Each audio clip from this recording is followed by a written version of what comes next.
AIMIM के प्रमुख असदुद्दीन ओवैसी तो इस मुद्दे पर पीएम मोदी की डिग्री को घसीट लाए। वोटर वेरिफिकेशन के दौरान जो कागज दिखाए जाने हैं उसे मोदी की डिग्री से कंपेयर करने लगे। सुनिए असदुद्दीन ओवैसी, जो अभी कुछ दिन पहले तक मोदी की टीम में होकर और विदेश गए थे ऑपरेशन सिंदूर पर बात करने, वो बिहार चुनाव में कैसे नरेंद्र मोदी की डिग्री की बातें कर रहे हैं। एआईएमआईएम के प्रमुख असदुद्दीन ओवैसी तो इस मुद्दे पर पीएम मोदी की डिग्री को घसीट लाए। वोटर वेरिफिकेशन के दौरान जो कागज दिखाए जाने हैं उसे मोदी की डिग्री से कंपेयर करने लगे। सुनिए असदुद्दीन ओवैसी, जो अभी कुछ दिन पहले तक मोदी की टीम में होकर और विदेश गए थे ऑपरेशन सिंदूर पर बात करने, वो बिहार चुनाव में कैसे नरेंद्र मोदी की डिग्री की बातें कर रहे हैं। सुनिए ओवैसी। अरे जो मुल्क का वजीर आजम अपनी डिग्री अवाम को नहीं दिखाता, वो बिहार के गरीबों से कह रहा है कि अपना बर्थ सर्टिफिकेट दिखाओ, अपना बर्थ सर्टिफिकेट दिखाओ। मैं अपनी डिग्री दिखाने को तैयार हूं, मगर आज आप उन गरीबों से कह रहे हैं, बिहार के सीमांचल की सरजमीन के बसने वाले गरीब मुसलमान नौजवान, 6-7 लाख नौजवान तो हैदराबाद में, बंबई, मुंबई में, पंजाब की खेतों में, दिल्ली के होटलों में काम करते हैं, और वो कहां आएंगे वहां पर? माने वहां से निकल कर आने का उनकी 1 महीने की करीब तनख्वाह उसमें सर्फ हो जाती है। ओवैसी कह रहे हैं कि मोदी अपनी डिग्री नहीं दिखाते, गरीब से कह रहे हैं कि कागज दिखाओ। अरे गरीब से कह रहे हैं कागज दिखाओ क्योंकि उसका वोटर कार्ड बनना है, उसका वोटर वेरिफिकेशन होना है। नरेंद्र मोदी का वोटर कार्ड क्या बिना वोटर वेरिफिकेशन के बन गया होगा? उन्होंने कागज नहीं सबमिट किए होंगे। कह रहे हैं गरीब कैसे आएगा कागज देने? गरीब वोट देने आएगा, कागज बनवाने नहीं आएगा। उसका हक है वोट देना, तो उसकी जिम्मेदारी भी है अपना वोटर आईडी जो है वो बनवाना और साबित करना कि भाई मैं वोटर हूं यहां का। अब आप खुद सोचिए कि कहां प्रधानमंत्री मोदी की डिग्री, कहां वोटर की पहचान का मुद्दा, कैसे मतलब ओवैसी दोनों को जोड़ दिया अलग अलग बात को। डिग्री से एजुकेशन क्वालिफिकेशन तय होती है, डिग्री देखकर प्रधानमंत्री नहीं चुने जाते। वोटर कौन होगा ये दस्तावेजों से तय होगा। यह बात ओवैसी भी अच्छी तरह जानते हैं कि कागज दिखाए बिना सियासी माहौल तो बन जाएगा, लेकिन वोटिंग के दस्तावेज दिखाने होंगे, वोटिंग करनी है। इसलिए आप देखिए कि कल तक कागज न दिखाने की बात करने वाले ओवैसी आज कागज बनवाने की अपील कर रहे हैं। ओवैसी जानते हैं कि चुनाव आयोग से बच भी जाएं तो नरेंद्र मोदी के घुसपैठियों के खिलाफ चलाए जा रहे अभियान से बचना मुश्किल है। आज नहीं तो कल कागज दिखाने पड़ेंगे, कागज नहीं दिखाएंगे। ये सब सोशल मीडिया में वायरल करने के लिए ठीक है। मोदी जिस सफाई के मूड में है देश में, उसमें कागज दिखाना ही पड़ेगा। इसलिए सुनिए अब मुसलमानों से ओवैसी क्या कह रहे हैं। तमाम भारत के गरीबों को कह रहा हूं, उन दलितों को, आदिवासियों को और मुसलमानों को कह रहा हूं कि आपको नंबर 1 अपना बर्थ सर्टिफिकेट बनाना है। 10th क्लास अगर किसी ने किया तो मार्कशीट तैयार रखना है। कास्ट सर्टिफिकेट है तो तैयार रखिए, और अगर आप उस कास्ट में आते हैं उसका सर्टिफिकेट निकलवाइए। तो ये जरूरी है, याद रखिए, जब तेलंगाना में या आपके किसी रियासत में ये इंटेंसिव रिवीजन होगा तो आप लोग परेशान होने की जरूरत नहीं, अभी वक्त है। यानी कागज नहीं दिखाएंगे का नारा अब खत्म हो चुका। ओवैसी भी कह रहे हैं कि भैया कागज बना लो, ना तो वोट देने को मिलेगा, और अगर कोई कागज नहीं है, घुसपैठिए हो, तो बाहर भी जाना पड़ेगा। ये नया नॉर्मल है इस देश का। ओवैसी हो या तेजस्वी यादव या फिर बंगाल में ममता बनर्जी, सबको आग लगी है कि नरेंद्र मोदी कल बिहार और बंगाल पहुंच रहे। पहले वो बिहार जाएंगे, पिछले 6 महीने में उनका 5वां बिहार दौरा होगा। मोतिहारी में वो 7,196 करोड़ की परियोजनाओं को लॉन्च करेंगे। पीएम मोदी बिहार दौरे पर 4 नई अमृत भारत ट्रेन को हरी झंडी दिखाएंगे। बिहार में लगभग 61,500 स्वयं सहायता समूहों के लिए 400 करोड़ रुपए भी जारी करेंगे। प्रधानमंत्री आवास योजना ग्रामीण के तहत 12,000 लाभार्थियों का गृह प्रवेश होगा कल। अब पीएम मोदी के मोतिहारी आने के सियासी समीकरण को भी समझ लीजिए। पीएम मोदी पूर्वी चंपारण के मोतिहारी का दौरा कर रहे हैं। नेपाल से सटे पूर्वी चंपारण जिले में विधानसभा की कुल 12 सीटें आती हैं। पिछले चुनाव में एनडीए ने इनमें से 9 जीती थी और 3 महागठबंधन के हिस्से आई थी। 12 में से 8 सीटें बीजेपी ने जीती थी, 1 सीट जेडीयू के खाते में गई थी। पूर्वी चंपारण के आसपास सीतामढ़ी, शिवहर, मुजफ्फरपुर, गोपालगंज, पश्चिमी चंपारण के जिले आते हैं। ये वो इलाके हैं सारे जहां एनडीए का दबदबा है। पीएम मोदी के दौरे से करीब 38 सीटें कवर हो जाएंगी, और इसलिए नरेंद्र मोदी का यह दौरा बिहार की पॉलिटिक्स में आग लगाए बैठा है। नरेंद्र मोदी की एंट्री ने बिहार की राजनीति में हलचल और बढ़ा दी। बिहार में इस वक्त इंडी गठबंधन पूरा जोर लगा रहा है कि वोटर लिस्ट के मामले को लेकर माहौल गर्म बना के रखा जाए। इसलिए तेजस्वी यादव ने फिर से चुनाव आयोग पर आरोपों की नई लिस्ट तैयार कर दी। तेजस्वी यादव ने सवाल उठाया कि अभी तो प्रक्रिया चल रही है, तो चुनाव आयोग को कैसे पता कि 35 लाख नाम कट जाएंगे। बुधवार को चुनाव आयोग ने एक बयान जारी कर बताया था कि 35,69,000 लोग ऐसे हैं जो अपने रजिस्टर्ड पते पर नहीं मिले। इस पर तेजस्वी यादव ने सवाल किया, साथ ही यह भी कह दिया कि बीजेपी के इशारे पर चुनाव आयोग पर करीब 15% वोटर्स के नाम काटने का दबाव है। तेजस्वी यादव अब इस मुद्दे पर पूरे विपक्ष को एकजुट करने की बात भी कह रहे हैं। एक बार तेजस्वी को सुनिए, फिर उनके दावों का सच भी बताता हूं। हमको एसआईआर से दिक्कत नहीं है, लेकिन जो तरीके हैं इनके, ये लोकतंत्र के लिए बेहद खतरनाक है। और हम लोग डेमोक्रेसी में रहते हैं, लोकतंत्र में रहते हैं, और बिहार लोकतंत्र की जननी है, और इसी बिहार से लोकतंत्र को हम खत्म होते हुए नहीं देख सकते। इसको लेकर के हम हर एक प्लेटफॉर्म पर हम लोग जो है लड़ाई लड़ेंगे।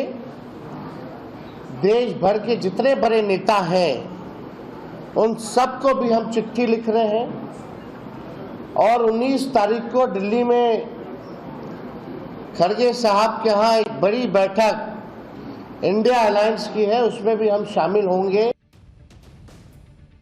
इंडिया अलायंस कब का खत्म हो गया? ये कह रहे हैं इंडिया अलायंस की बैठक होगी, जब जरूरत होती है लोग सट जाते हैं, और कह रहे हैं लोकतंत्र खत्म हो रहा है। जिस तरीके से एसआईआर हो रहा है, जिस तरीके से वोटर वेरिफिकेशन हो रहा है, तो लोकतंत्र खत्म हो रहा होता तो सुप्रीम कोर्ट रोक नहीं लगा देता इस पे। लोकतंत्र तो था तब खत्म होता है जब आपके मन के हिसाब से फैसला सुप्रीम कोर्ट से नहीं आता और आप उस पर भी बात करने से कतराने लगते हैं। चुनाव आयोग के खिलाफ माहौल बनाने के साथ साथ तेजस्वी यादव ने यह भी कह दिया कि अगर एक भी नाम कटता है तो चुनाव आयोग यह सुनिश्चित करे कि उन्हें भी सारी डिटेल मिले, ताकि वो भी अपने लेवल पर इसको वेरीफाई करवा ले। अब पहली बात तो यह कि सभी राजनीतिक दलों के प्रतिनिधि चुनाव आयोग के साथ मिलकर काम कर रहे हैं। बूथ लेवल एजेंट साथ घूम रहा है बीएलओ के, तो उन्हें भी तो पता चलेगा कि किसका नाम कटा है किसका नहीं। आज ही चुनाव आयोग ने यह भी बताया कि जिन 35,69,000 लोगों के नाम हटेंगे उनकी जानकारी राजनीतिक दलों के जिला अध्यक्ष से शेयर की जा रही है। साथ ही राजनीतिक दलों के 1,50,000 बूथ लेवल एजेंट्स के साथ भी यह जानकारी साझा की जा रही है, ताकि संबंधित लोगों का एग्जैक्ट स्टेटस 25 जुलाई से पहले कंफर्म हो सके। और ये नाम हवा में नहीं हटेंगे। ऐसे नाम की पुष्टि के लिए ग्राउंड पर मौजूद बीएलओ 3-3 बार विजिट कर रहे हैं। दूसरी बात, अगर तेजस्वी यादव वेरीफाई करवा ही लेंगे तो फिर इतना बवाल क्यों? ड्राफ्ट इलेक्टोरल रोल आने दीजिए, फिर खुद से वेरीफाई करते रहिए। और सारा डेटा तो चुनाव आयोग कह रहा है कि हम ऑनलाइन डाल देंगे। भाई ऑनलाइन डालिए, खटाखट डालिए कि फलाने का नाम है कि नहीं, बोलिए कि देखिए खड़ा है सामने, इसके पास सब डेटा है, आप नाम नहीं डाले हैं। चुनाव आयोग बोला ही है कि हम कर देंगे ठीक, कुछ गलती होगी तो। अपील करने का 1 महीने का मौका है, लेकिन नहीं, बवाल पहले कर देना है, बाद में चीज जो है वो अपने हिसाब से चलेगी। वोटर वेरिफिकेशन के खिलाफ इंडी गठबंधन का यह तर्क था कि इतने कम वक्त में वोटर वेरिफिकेशन का काम कैसे हो जाएगा। लेकिन आज ही चुनाव आयोग ने जो डेटा जारी किया है वो सवाल उठाने वालों का मुंह बंद कर देगा। आप देखिए चुनाव आयोग ने क्या डेटा दिया है। ये इसी का डेटा आपको दिखा रहा हूं। चुनाव आयोग का ये डेटा है बिहार को लेकर। ये बिहार का आपको बता रहा हूं, जो एसआईआर वहां पे चल रहा है। कुल वोटर कितना है? कुल वोटर बिहार के अंदर जो है वो है 7,90,00,000। 7,90,00,000 करीब करीब, ठीक है। इसमें से फॉर्म कितने ने जमा किया? फॉर्म जमा किया कितनों ने? करीब करीब 7,08,00,000 लोग फॉर्म जमा कर चुके हैं। 7,08,00,000। फॉर्म अपलोड कितने हुए? फॉर्म अपलोड हुए करीब करीब 6,70,00,000। 6,70,00,000। और ये जो है भाई जिनके फॉर्म हैं वो बता रहा हूं, सब जमा किए हैं वो नहीं, किसी किसी का भी घर वालों ने भी दिखाया। कितने बचे हैं अब आप देखिए, बचे हुए हैं कितनों का डेटा आना बचा है? 45 लाख, मात्र 45 लाख। अब आप बताइए, जो लोग कह रहे थे कि कैसे होगा कैसे होगा, अभी 8 दिन बचा हुआ है। यानी टाइम को लेकर जो लोग हंगामा कर रहे थे वो खुद ही खत्म हो गया मुद्दा। और यही चुनाव आयोग कह रहा था कि भाई हम लगाए ना, हम कर रहे हैं। और हमने आपको बताया था कि जितना नंबर है बीएलओ का काम कर रहा है वो सफिशिएंट है 12 करोड़ का वेरिफिकेशन करने के लिए, तो 8 करोड़ करना था। चुनाव आयोग ने अपने डेटा में बताया कि 35,69,435 लोग ऐसे हैं जो अपने पते पर नहीं मिले। यह कुल वोटर का 4.5% है। इन 35,69,000 लोगों में से जिनकी मृत्यु हो गई उनकी संख्या है 12,55,620। दूसरी जगह शिफ्ट हो गए 17,37,336। एक से ज्यादा जगह एनरोल्ड हैं 5,76,479। बिहार में वोटर लिस्ट को मुद्दा बनाने से इंडी गठबंधन खुद ही फंस गया। लेकिन एक मुद्दा जो नीतीश कुमार और बीजेपी के लिए चुनाव से पहले बड़ा चैलेंज बन गया है, वो मुद्दा है बिहार में लॉ एंड ऑर्डर का, कानून व्यवस्था का। क्योंकि आप देखिए कि आज भी बिहार में बेखौफ बदमाशों ने 3 हत्याकांड को अंजाम दिया है। राजधानी पटना से लेकर रोहतास तक जिस तरह से 3 लोगों की हत्या की गई, उसके बाद से बिहार पुलिस सवालों के घेरे में है। सबसे सनसनीखेज वारदात राजधानी पटना में हुई। पटना के सबसे बड़े अस्पतालों में शुमार पारस हॉस्पिटल में गोलियां चल गई। 5 अपराधी, आप देखिए ना, फिल्मी स्टाइल में भाई, स्लो मोशन में आप देख रहे हो, आ रहे हैं अपना आराम से दंदनाते हुए अस्पताल में आए, कमरा नंबर 209 में घुसे, आईसीयू में भर्ती एक मरीज को गोलियों से भून डाला। हॉस्पिटल में देख रहे हैं, सब बंदूक लिया हुआ, अपना निकाला, घुसा, अंदर जाके मार दिया, बड़े आराम से फरार हो गए मार के। पूरी घटना 30 सेकंड में हो भी गई और वारदात को अंजाम देकर 5 शूटर वहां से चले गए। हत्याकांड का सीसीटीवी फुटेज सामने आया जिसमें 5 अपराधी आईसीयू में दाखिल होते दिखते हैं और फिर गोलियां चलाने के बाद फरार होते नजर आ रहे हैं। शूटर नंबर 1 हाथ में पिस्टल। अब ये तस्वीरें पूरे देश में वायरल हो रही हैं। सवाल उठ रहा है कि भाई बिहार में ये चल क्या रहा है। इस वारदात में मरने वाले की पहचान बक्सर के चंदन मिश्रा के तौर पर हुई है। चंदन मिश्रा भी अपराधी हिस्ट्री शीटर था। वो बेऊर जेल में उम्र कैद की सजा काट रहा था। उसे बक्सर के कारोबारी की हत्या के मामले में कोर्ट ने दोषी ठहराया था। इलाज के लिए वो 1 महीने की पैरोल पर बाहर आया था और पारस अस्पताल में भर्ती था। इसी दौरान उसकी हत्या कर दी गई। ठीक है, वो भी क्रिमिनल था, लेकिन ऐसा थोड़ी है कि भाई आप खुले में जाके क्रिमिनल को मार के निकल लिए। ये देख रहे हैं कैसे जा रहा है टहलते हुए। तो लोग बिहार में कानून व्यवस्था को लेकर सवाल पूछ रहे हैं।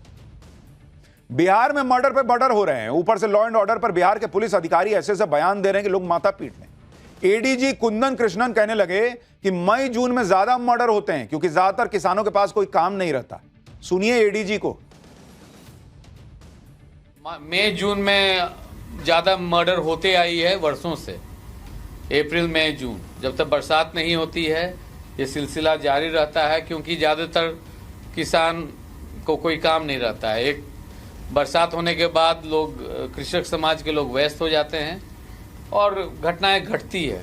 परंतु आप लोग के द्वारा, प्रेस के द्वारा हत्या पर हत्या, कुछ इस वर्ष चुनाव भी है तो राजनीतिक दलों के द्वारा भी इस पर ज़्यादा नज़रिया दिया गया है। तो उसको लेके भी हम लोग चिंतित थे कि हाँ, नवयुवक ज़्यादा पैसा के लिए सुपारी किलिंग शुरू कर दिए थे। वाह एडीजी साहब, एडीजी लॉ एंड ऑर्डर को आप सुन रहे हैं। कह रहे हैं कि इस समय किसान जो है उसके पास काम नहीं होता, इसलिए ज्यादा मर्डर होते हैं। तो कल को आपका कोई मरा जाए तो आप जो है वो बस इसी बात को मान के चलिएगा कि भाई अभी तो किसान के पास काम नहीं होगा इसलिए वो मर्डर कर देगा। क्या बोल रहे हैं बॉस? सोच भी रहे हैं एडीजी लॉ एंड ऑर्डर की क्या बोल रहे हैं वो? कह रहे हैं कि यूथ जो है वो सुपारी किलिंग कर रहा है। अरे तो रोकना आपका काम है ना बॉस। किसान को कह रहे हैं कि किसान के पास काम नहीं है इसलिए मर्डर हो रहा है, यूथ जो है सुपारी किलिंग कर रहा है। तो ये पुलिस रोकेगी कि खाली बता देगी कि इस वजह से हो रहा है? तो फिर छोड़ दीजिए, फिर पुलिस किस लिए है? मर्डर पे मर्डर हो रहा है, कह रहे हैं किसान खाली बैठा है इसलिए ये सब हो रहा है। गजब है भाई। पटना में हुए सनसनीखेज मर्डर पर जमकर सियासत भी हो रही है।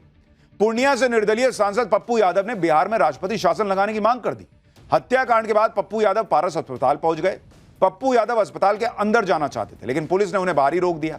इस दौरान पप्पू यादव और पुलिसकर्मियों के बीच हल्की बहस भी हुई, जिसके बाद पप्पू यादव प्रदेश सरकार पर जमकर बरसे। सुनिए पप्पू यादव क्या कह रहे हैं। अब कुछ बाकी है बिहार में। 200 मीटर पर हेडक्वार्टर, बगल में थाना और उस कैदी के साथ 12 राइफल और उसके बाद डॉक्टर पर क्या बच गया? कुछ बच गया है? गवर्नर साहब मुझे बुलाए हैं अभी तुरंत। मैं गवर्नर साहब से मांग करूंगा कि अब राष्ट्रपति शासन लगा दो। बिहार में कानून व्यवस्था के मुद्दे पर अब एनडीए के अपने सहयोगी भी बोल रहे हैं। चिराग पासवान नीतीश कुमार पर सवाल उठाने लगे। चिराग पासवान ने सोशल मीडिया पर कहा कि बिहार में कानून व्यवस्था आज एक गंभीर चिंता का विषय बन गई है। रोज हत्याएं हो रही हैं, अपराधियों का मनोबल आसमान पर है, पुलिस प्रशासन की कार्यशैली समझ से परे है। बिहार विधानसभा चुनाव से ठीक पहले बढ़ते आपराधिक मामले चिंताजनक है।